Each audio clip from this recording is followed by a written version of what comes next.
खेसारी जी की बेटी को, खेसारी जी के परिवार को जो तुम बोल रहे हो, इसमें समझ में नहीं आ रहा है। समस्त राजपूतों से मैं एक बात पूछ रहा हूं कि क्या राजपूत इसी को बोलते हैं जो मौगहिया जो जानवर है, हमारा नाजायज औलाद जो है,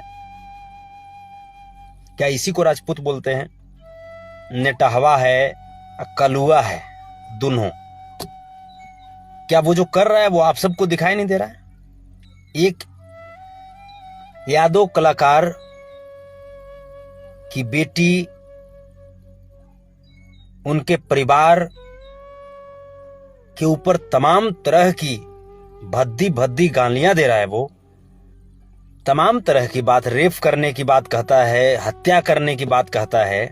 खाली राजपूते के लाड़ है, हमनी बिना लाड़ कह रहे मर्दे हैं। हमनी सब का बुझा रहे हैं? हमनी सबके भगवान औजरबा नहीं दिए हैं, औजरबो दिए हैं और थोड़ा सा तगड़ा दिए हैं। खेत जोते के हम लोग का जो इतिहास है ना, बहुत पुराना है, बहुत पुराना जोतवैया हम लोग हैं। इतना चास जोतेंगे ना कि पूरा तुम्हारा इतिहास कोड़ा जाएगा।